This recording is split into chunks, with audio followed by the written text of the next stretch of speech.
Bom, a gente começa hoje mais um sistema, né? O nosso sistema aí cardiovascular. Como a gente vem trabalhando, a gente vai ver algumas mudanças que acontecem na idade, né? Dentro do processo aí de envelhecimento. Depois a gente vai ver algumas patologias que mais acometem os idosos dentro aí do sistema cardiovascular. Então, nós temos aí a questão das mudanças, né? Essas mudanças ocorrem aí a nível, né, do miocárdio, onde nós temos a questão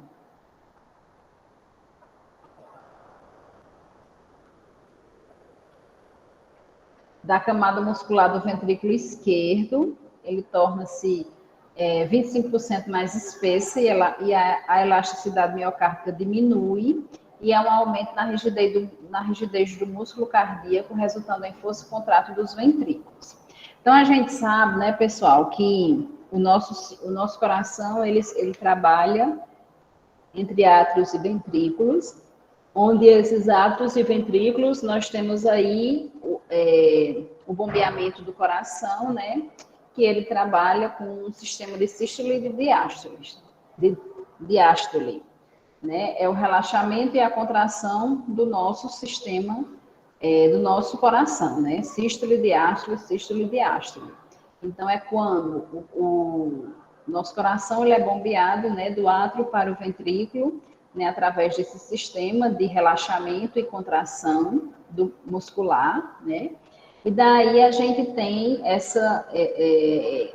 dentro, né, dessa sístole e diástole, a questão da grande circulação e da pequena circulação.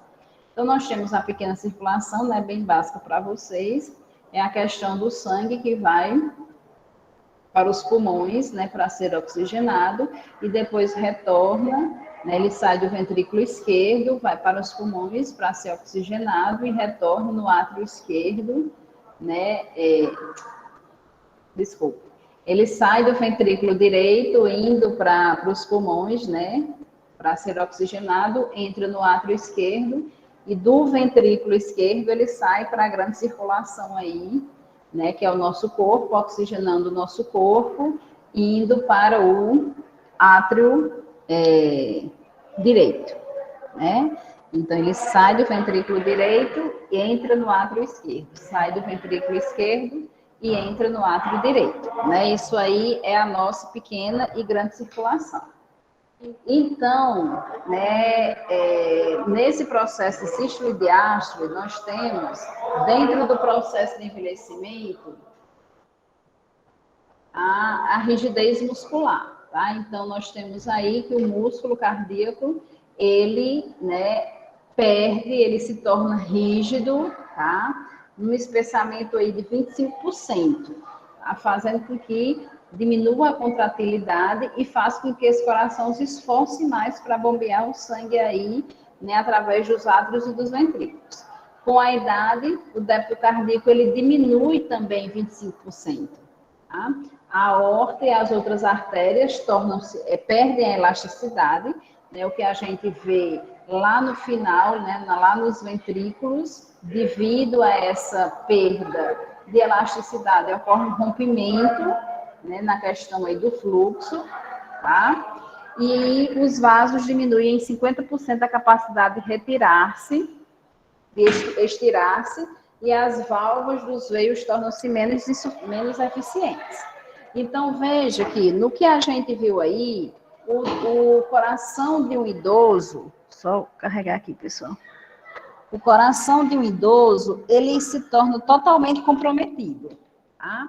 Então, ele é comprometido devido às paredes mais rígidas, ele é comprometido devido à elasticidade dessas paredes, que não acontecem mais, né, que são diminuídas, e daí o comprometimento dos átrios e dos ventrículos através das válvulas, né? Nós temos as válvulas bicúspide e tricúspide, e elas vão acabar sendo atingidas devido a essa rigidez essa força de contratilidade do coração, certo? Então, mais ou menos a gente vê que todas as outras patologias, elas vão ser desencadeadas justamente por causa dessa força contrátil dentre os ventrículos, né? Veja que para o nosso idoso a questão da oxigenação do sangue ela já é bem diminuída, né? Ela é tão diminuída que vai causar o quê? Fadiga nesses idosos, né? Por quê? Porque o oxigênio ele já vem diminuído no sangue. Então, essa distribuição que é feita com a grande circulação, ela muitas vezes já se torna prejudicada devido à diminuição do fluxo, né? Nesse processo de sístole e de diástole e das válvulas, né, não controlarem bem essa entrada e essa saída aí a nível de coração, tá?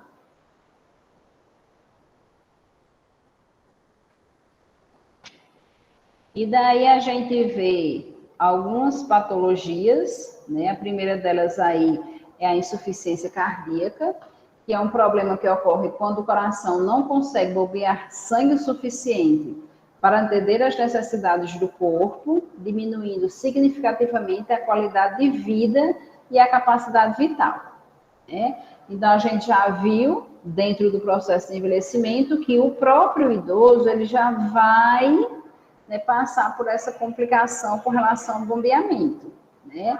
Então, devido a essa questão da contratilidade, da força contrátil que ela tem que forçar, que ela vai ser forçada, né, para o coração poder bombear esse sangue, o idoso ele já vai ter uma dificuldade na sua qualidade de vida. Por quê? Porque o sangue esperado, a quantidade de fluxo de sangue esperado, não vai chegar até os finais, né? Por isso que lá na pele do idoso, a gente vê o quê? A questão da púrpura senil, né? Que são áreas hemorrágicas aí, que muitas vezes atinge quase todo o membro inferior, né? A questão da diminuição lá do acesso venoso nas unhas, né? Que faz com que elas se tornem quebradiças, porosas, né? Defeituosas, permitindo aí a entrada de sujidades, tá certo? Então, essa insuficiência cardíaca, ela vai resultar na insuficiência sistólica e diastólica, tá? A insuficiência sistólica ocorre quando o coração, particularmente o ventrículo esquerdo, que a gente sabe que o ventrículo esquerdo, ele bombeia o sangue aí para o nosso corpo, ele faz, né, é dele que se inicia a grande circulação aí, né? Então, o coração, ele não consegue bombear com força suficiente para que quantidades adequadas de sangue alcancem a circulação sistêmica. Isso reduz o débito cardíaco. Já a diastólica, a fase de relaxamento da função cardíaca diminui, fazendo o ventrículo esquerdo ficar rígido, incapaz de encher-se de forma adequada, resultando aí em congestão pulmonar e diminuição do débito cardíaco, tá? Então, veja bem, nós temos a sístole e a diástole, né? Então, o que é que acontece? Sístole é a compressão, né, que faz com que as válvulas se abram, né, e o sangue, né, do ventrículo esquerdo vá para todo o nosso corpo, certo? Então, o que é que acontece?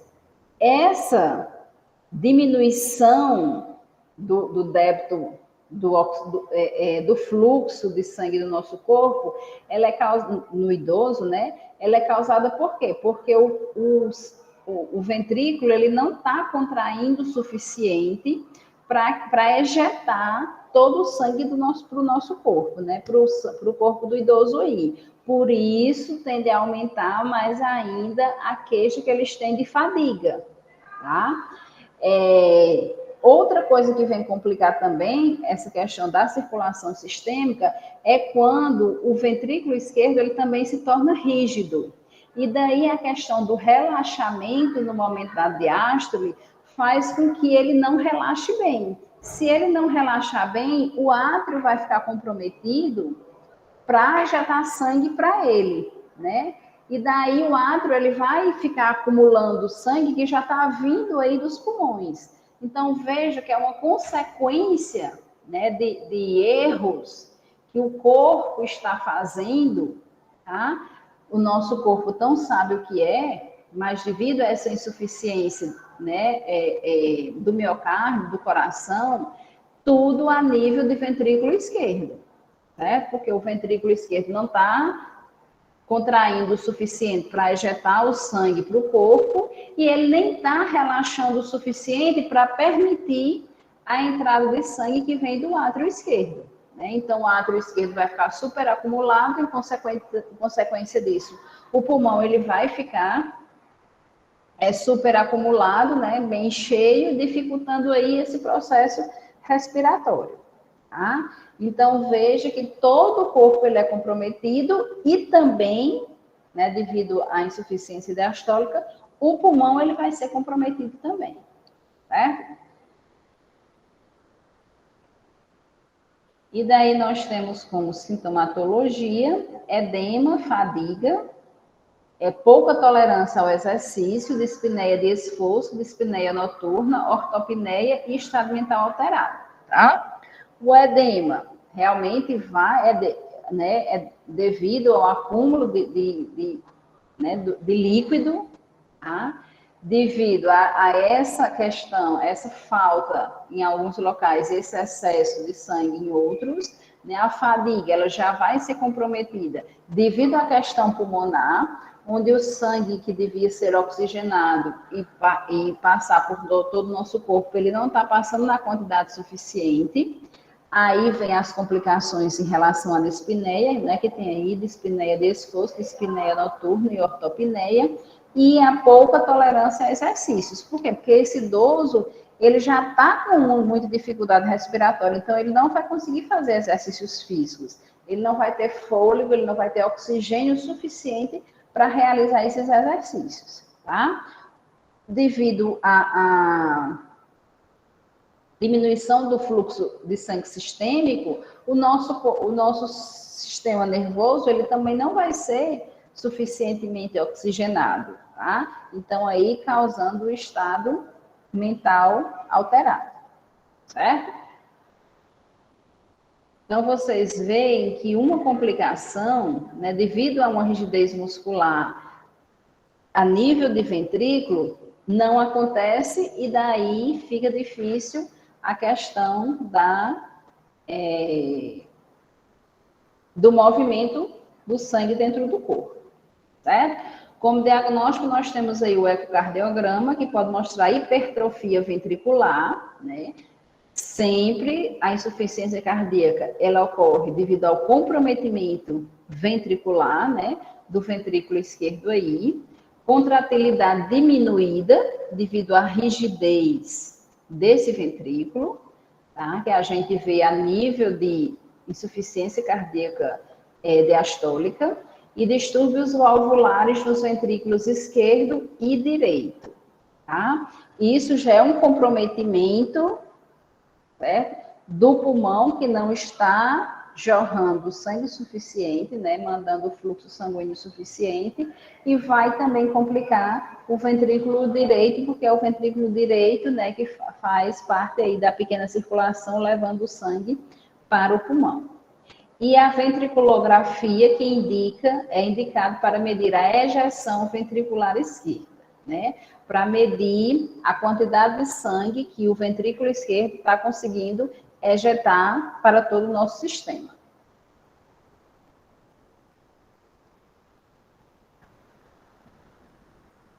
Nós temos como tratamento aí diuréticos para diminuir a questão do inchaço e inibidores da enzima conversível da angiotensina. O que é que elas vão fazer? Essas enzimas elas vão atuar a nível de ventrículo, né, fazendo com que o ventrículo ele possa se relaxar, ele consiga se relaxar para adentrar o sangue que vem do átrio esquerdo e ele também consiga ejetar o sangue suficiente no corpo, tá? Ele vai fazer com que esse ventrículo esquerdo, ele tem uma contratilidade parecida com a que ele tinha quando normal, né? Antes de ser atingido aí, né? De ser adquirida aí essa patologia nesse idoso, certo? Como cuidar de enfermagem, nós temos aí a questão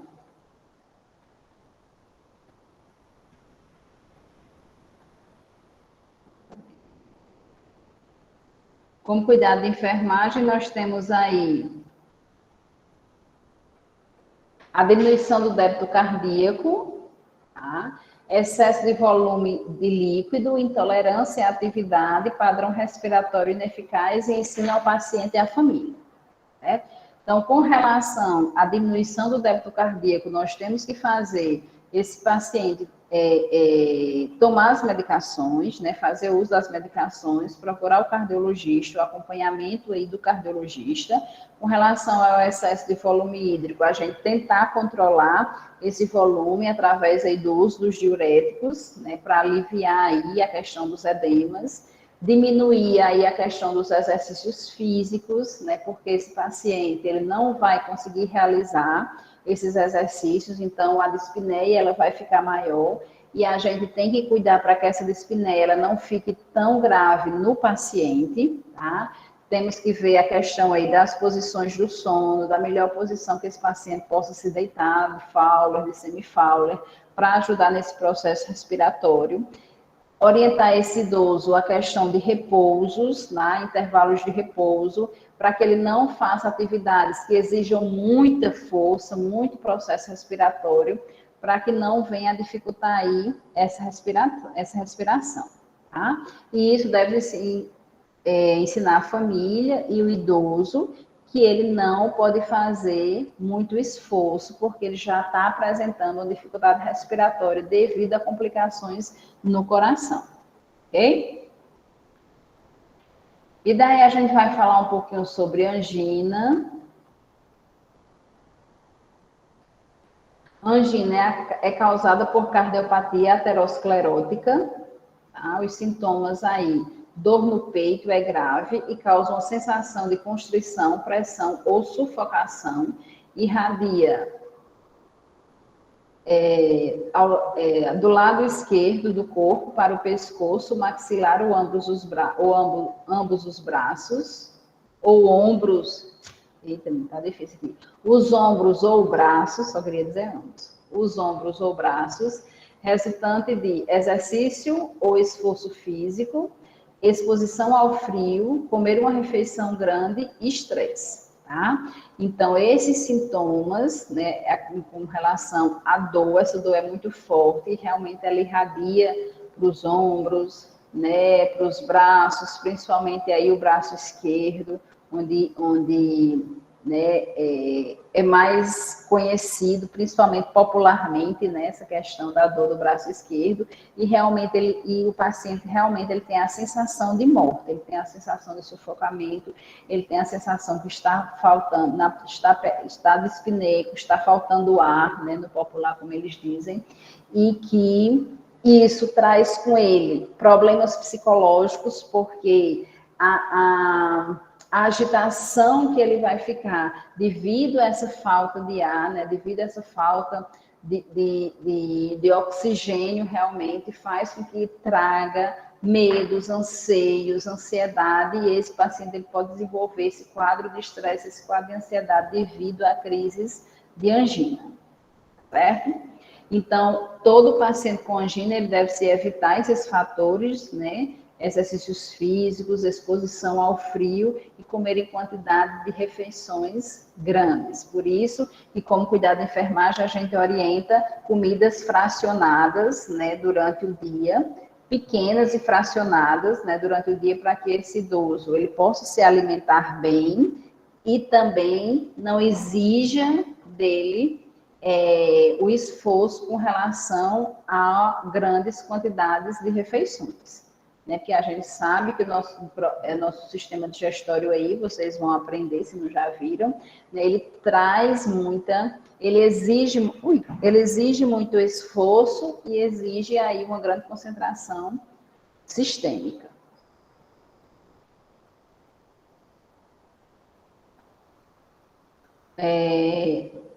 O tratamento da angina visa aumentar o suprimento de oxigênio para o músculo cardíaco e diminuir as demandas do oxigênio do coração.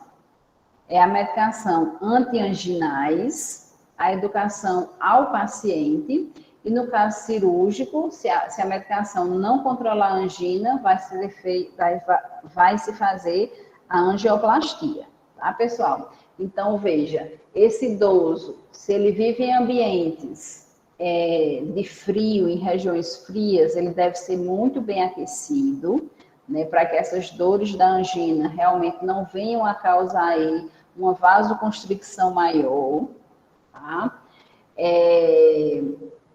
Essa questão dos fatores estressores, tem que se haver um alívio, né, tem que se retirar da vida desse idoso esses fatores estressores, tá? A questão aí dos exercícios físicos deve ser controlado, porque esse idoso ele não vai mais poder fazer muito esforço, porque vai exigir muita respiração, e isso aí vai trazer dor e essa sensação de morte iminente nesse idoso, certo? Então, realmente, é a gente cuidar com relação à qualidade de vida desse idoso, né, com relação à questão do oxigênio ser bem distribuído aí de forma sistêmica, tá? De fazendo com que, né, esse idoso venha a sofrer com menos dores, tá? E também, como cuidado da enfermagem, nós temos que ver essa questão da alimentação, certo? O idoso, ele deve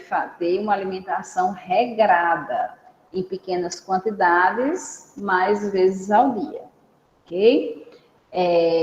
Isso nós temos que educar o paciente, isso nós temos que educar a família, né? Ter esse controle com relação às medicações e ver, né, caso realmente ela não surta o efeito desejado da medicação, ele vai sim fazer aí a cirurgia, certo? São conteúdos que vocês já viram, né? Por isso que eu não estou, por isso que a gente vai passando aí mais rápido. Qualquer coisa podem falar aí, meninas. E daí nós temos o infarto do miocárdio, tá? O infarto do miocárdio, ele ocorre quando áreas do coração são privadas de sangue, causando morte e destruição de tecido, ou seja, ataque do coração e oclusão coronariana, né?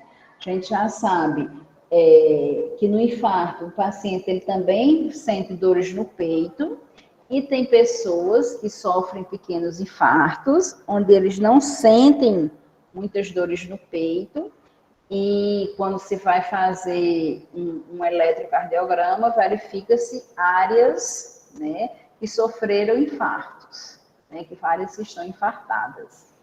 Então, o sintoma de dor no peito ocorre de repente em toda a área subesternal e é persistente, né?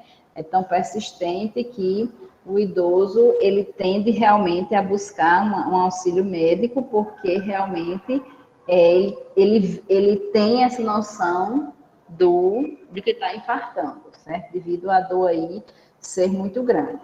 Outra coisa também, pessoal, que nós temos que nos alertar é com relação aos idosos, né, ou até as pessoas, mas trazendo para nós os idosos, que sofrem de transtornos de ansiedade. Pacientes com transtorno de ansiedade, idosos com transtornos de ansiedade, eles sentem dores no peito e relatam a questão de estar infartando, que são dores consideradas também muito fortes. Então, nós temos que ver e educar a família para essa questão, né, de que realmente eles devem procurar o médico, não achar que é só a dor porque ele está numa crise de ansiedade e, na realidade, o paciente esteja realmente infartando de verdade, certo? Então, nós temos que alertar a família com relação a esses casos que podem estar acontecendo aí. No diagnóstico do infarto, nós temos os exames laboratoriais com determinação de enzima e isoenzima sérica, né? Essa enzima e essa isoenzima sérica, elas irão dizer se o paciente já sofreu infarto ou não, tá? Eletrocardiograma e o ecocardiograma. No próprio eletro, né, o paciente,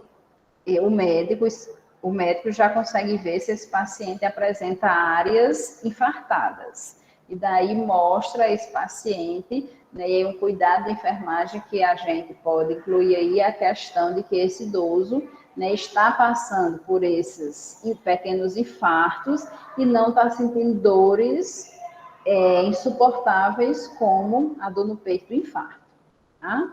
O tratamento visa a redução de dor, estabilização cardíaca e redução da carga de trabalho no coração.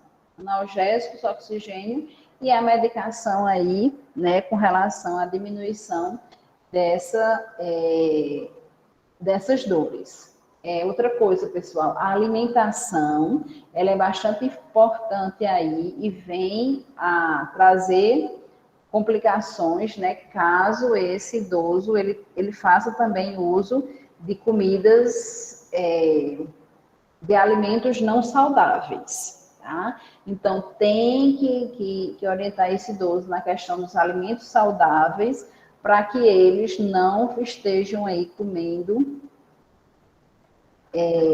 de forma errada.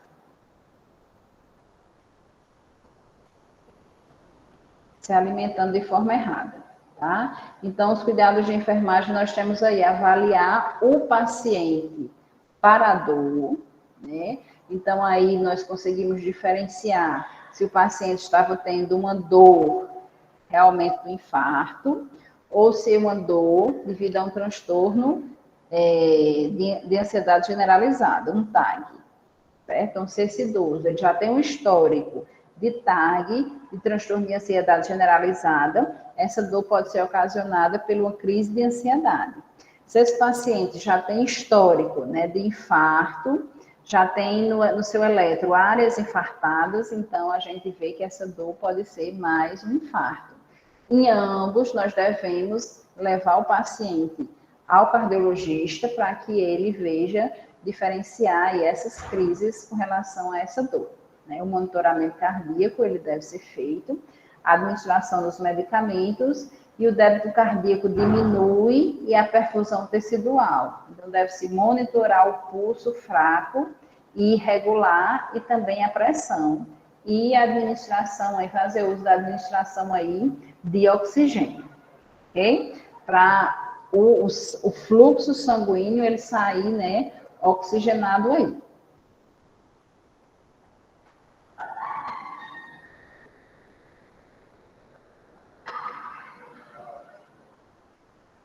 E aí, pessoal, nós temos o AVC, né? Uma incapacitação súbita de circulação cerebral causada por um bloqueio parcial ou total de um ou vários vasos sanguíneos cerebrais. Tá? Os sintomas podem ocorrer sem avisar, pode ser precedido por um ou mais ataques isquêmicos transitórios, tá? Que são crises, né, de insuficiência cerebral, hemiplagia, afasia, disfagia e não sai mais não, hemianopia, tá certo? Aí veja, pessoal, essa questão aqui dos sintomas, né, eles são muitas vezes relatados pelo próprio paciente, tá? E também observados pelo próprio profissional, certo? Então, nós temos que ver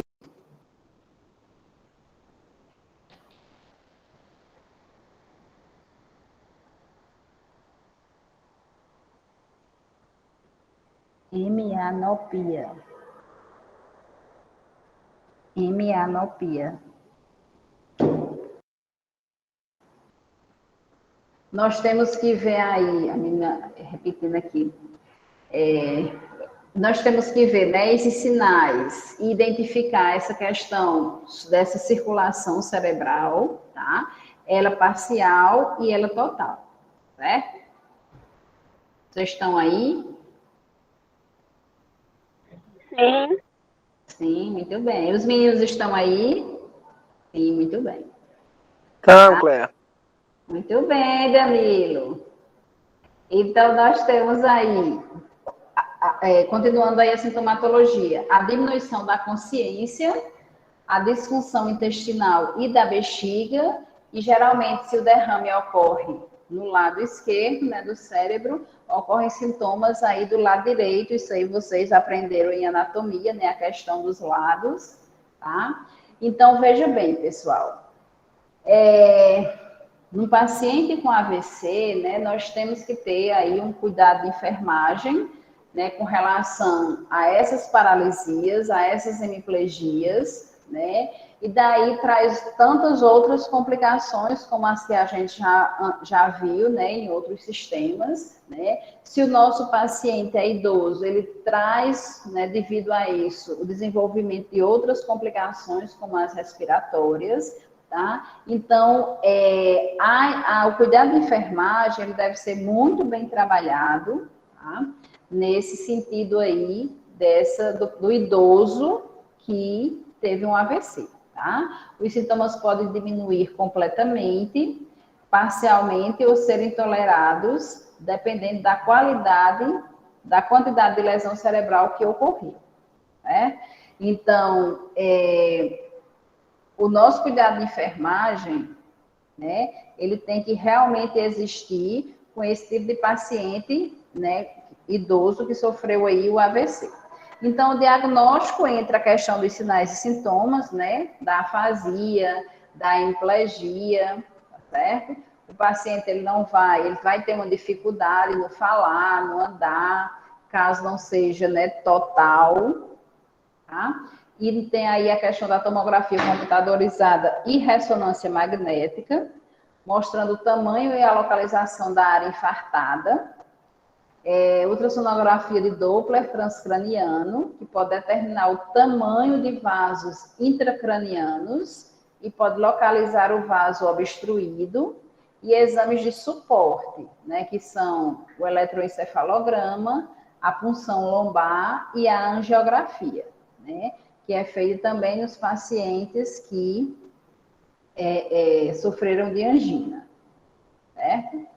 E aqui, né, nós temos aí o tratamento, que é a reabilitação. Essa reabilitação, ela vai precisar de outros profissionais aí, né, como, por exemplo, o fisioterapeuta, que vai ajudar nessa questão dos movimentos, né, muitas vezes uma psicóloga para orientar, né, esse idoso que ele tem que fazer esses exercícios, ele tem que fazer uso do tratamento, porque isso faz muitas vezes que o paciente entre em crise de depressão pelas dificuldades, né, no deambular, no movimentar em algum membro, tá? A família muitas vezes também precisa de ajuda para suportar, ver o paciente daquela maneira, certo?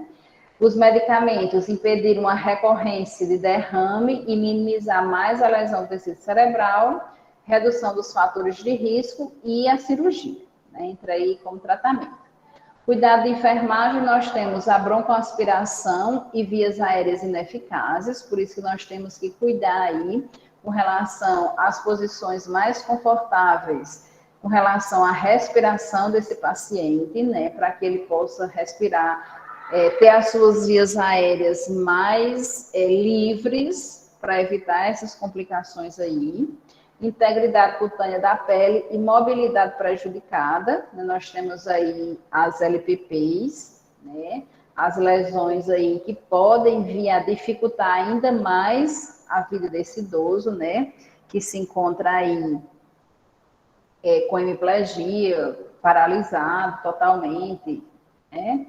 A nutrição adequada, lembrando que a nutrição, ela também não deve ser com porções grandes, ela deve ser fracionada, tá? Porções pequenas, fracionadas, O déficit de autocuidado tem que cuidar na questão da higiene, porque os esfíncteres, eles podem estar prejudicados, e a comunicação prejudicada devido aí à afasia, né, que é a dificuldade do paciente realmente falar.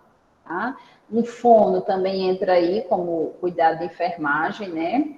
A orientação do fisioterapeuta, do psicólogo, do fono, para ajudar nessa adaptação da fala do paciente, ok? Então, pessoal, é isso que eu tinha que passar para vocês com relação ao sistema cardiovascular, né? A gente trabalha só essas patologias, porque elas são as mais comuns aí com relação ao idoso.